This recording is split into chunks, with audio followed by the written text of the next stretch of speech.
Assalamualaikum warahmatullahi wabarakatuh. Anak Umi semua di rumah semoga dalam keadaan sehat walafiat, tanpa kekurangan nikmat apapun.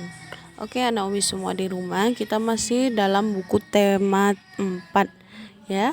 Tapi sekarang sudah masuk ke dalam subtema 3 dengan judul besar pekerjaan orang tuaku. Nah, anak Umi semua di rumah, pekerjaan orang tua anak Umi di rumah setiap orangnya berbeda-beda. Semua berbeda-beda ya. Ada juga yang sama. Nah, bagaimana caranya? Kemarin sudah kita pelajari bagaimana cara menghargainya. Ya, dengan cara menghargai profesi setiap orang tua teman kita. Kita nggak perlu mencaci, mengejek apapun profesinya, apapun pekerjaannya. Oke. Nah, di sini ada dongeng tupai dan ikan gabus. Nah, di sini ada beberapa pertanyaan. Ya, ada beberapa pertanyaan. Judulnya apa? Judulnya adalah tupai dan gabus. Tokohnya siapa? Banyak ya, berarti sini ada tupai, ada ikan gabusnya gitu. Nah, kemudian ada sahabat-sahabatnya, kemudian apalagi? Ada ikan hiu, terus tuh apa lagi? Ya itu ya. Kemudian sifat tokoh. Nah, sifat tokoh ini merupakan misalnya sifat Abian apa? Rendah hati. Sifat Meme apa? Baik hati. Sifat, kan setiap orang ada sifat yang berbeda. Nah, di sini sifatnya apa? Dari cerita ini apa yang Hana Umi dapat? Nah, bisa. Kemudian pesan moral itu ibroh atau pelajaran yang bisa kita ambil. Ya, pelajaran apa yang kita bisa ambil dari cerita ini? Nah, akhir ceritanya bagaimana? Nah, lihat di akhir ceritanya. Sampai di tempat ikan gabus, tupai kemudian memberikan hati ikan hiu untuk dimakannya. Beberapa hari kemudian, tupai melihat sahabatnya segar kembali. Betapa senangnya tupai melihat ikan gabus sehat seperti sedia kala. Nah, itu dia akhir cerita namanya. Awal ceritanya tinggal dilihat. Awal ceritanya apa? Dahulu kala hiduplah sepasang sahabat di daerah Kalimantan Barat. Mereka adalah seekor tupai dan seekor ikan gabus. Setiap hari mereka melakukan kegiatan bersama, mencari makan, bermain, bahkan mengunjungi tempat-tempat baru selalu dilakukan mereka bersama. Ya, tahu ya? Nah, tempat ini di mana? Di tempatnya di mana aja? Misalnya nih tempat-tempat baru misalnya, atau misalnya di sungai atau apa. Nah, Umi bisa menjawabnya hanya dengan membaca cerita pendek ini ya. Nah, ini dia. Tahukah kamu dalam bercerita pendongeng sering menggunakan wayang yang terbuat dari kayu. Wayang tersebut dibuat oleh pengrajin kayu. Ya. Nah, anak Umi kalau sering lihat wayang atau dongeng-dongeng cerita zaman dulu.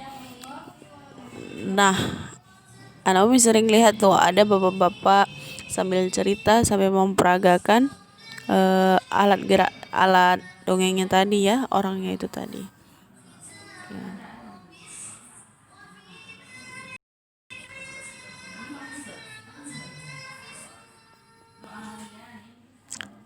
Pekerjaan ayahku adalah pengrajin kayu. Nah, pengrajin kayu juga bisa disebut dengan pekerjaan ya, profesi ya, pengrajin kayu namanya. Nah, banyak ya anak Umi ya, banyak banget profesi yang harus anak Umi ketahui.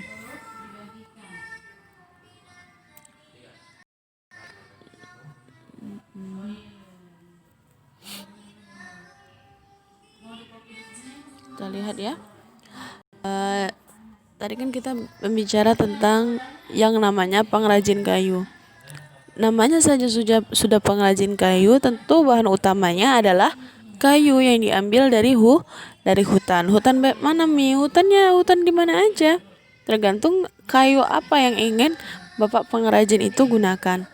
Nah, lihat pohon di hutan. Pertama pohon di hutan, terus tuh kemudian ditebang, kemudian diangkut ke pengrajin kayu, baru pengrajin kayu diapain Mi? Udah digituin aja, enggak dibentuk mau jadi apa, mau jadi kursi kah, mau jadi rumah kah, mau jadi meja makan kah. Nah baru dijual di toko mebel atau toko-toko untuk menjual peralatan rumah tangga, kemudian dijual oleh pembeli dan dibeli oleh pembeli, seperti itu ya. Nah, semakin banyak pohon yang ditebang, maka jumlah oksigen di daerah kita akan semakin sedikit. Sedangkan manusia atau populasi atau jumlah penduduk Indonesia semakin hari semakin bertambah. Ya, dengan apa mengakalinya? Dengan apa mencegahnya? Yaitu dengan menanam kembali hutan-hutan yang telah ditebang, seperti itu ya. Nah, lihat ini. Nah, penampakan warna hijau. Ya, nih, warna hijau merupakan pohon atau bagian hutan ya. Dulu Kalimantan itu di tahun 1950 lihat bagian hijaunya masih banyak ya hijau-hijaunya. Hingga di 2020 bagian hijaunya hanya tinggal di atas-atasnya aja, nggak ada lagi di bawah-bawahnya, tinggal sedikit banget ya. Nah, seperti itu karena apa? Karena setiap hari ditebang, digunakan, diekspor, diimpor, seperti itu ya. Oke.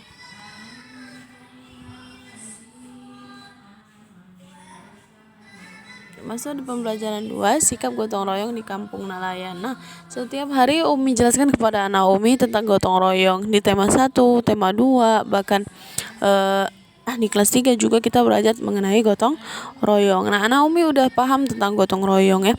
Gotong royong bukan hanya di luar rumah saja, di dalam rumah juga anak Umi bisa gotong royong, membersihkan rumah bersama adik ya, membantu ibu bersama adik, seperti itu bisa disebut dengan gotong royong juga ya anak Umi ya.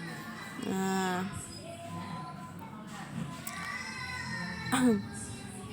sila ketiga adalah pohon beringin. Ya, 1 ketuhanan yang Maha Esa, 2 kemanusiaan adil yang beradab, 3 persatuan Indonesia. Persatuan Indonesia dan dilambangkan oleh pohon beringin. Jangan lupa ya Nomi ya, pohon beringin. Oke. Nah, pembelajaran 3 ini masih mengenai PJOK. PJOK-nya ini masih tentang silat ya.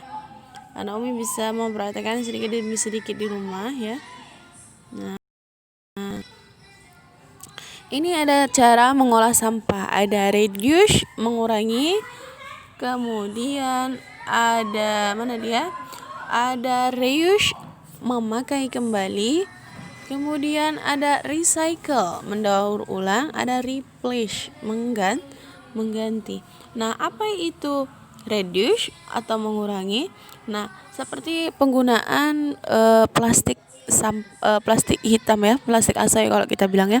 Nah, itu harusnya dan seharusnya harus kita kurangi. Nah, karena jumlah di kelas 3 dulu kita udah pelajari berapa jumlah plastik yang ada di Indonesia ya, sampai beberapa ton. Dan menguranginya itu tidak mudah dan tidak sebentar, bahkan sampai ratusan tahun. Kemudian ada namanya reuse, memakai kembali. Memakai kembali apa? Barang-barang yang masih kita bisa gunakan kembali, kita gunakan kembali dan tidak menimbulkan bahaya di dalam tubuh kita, bisa kita gunakan kembali. Nah, ya. Nah, kemudian apa? Mendaur ulang. Mendaur ulang bahan-bahan yang bisa didaur ulang seperti plastik, seperti kaca pecahan itu kan bisa didaur ulang. Dimulai kembali, dilelehkan lagi dan dibuat kembali seperti ulang. Kemudian replace. Nah, apa ya? Barang-barang yang bisa kita ganti, maksudnya seperti plastik asoy seperti itu kan sebenarnya bisa kita ganti ya dengan kalau ada anak Umi tas-tas kain gitu, lebih baik kan pakai itu belanja ke pasar atau belanja ke Indomaret daripada kita pulang bawa lagi plastik asoy, pulang bawa lagi plastik kresek seperti itu ya. Lebih baik diganti. Oke, di pembelajaran 4 ada tentang budaya.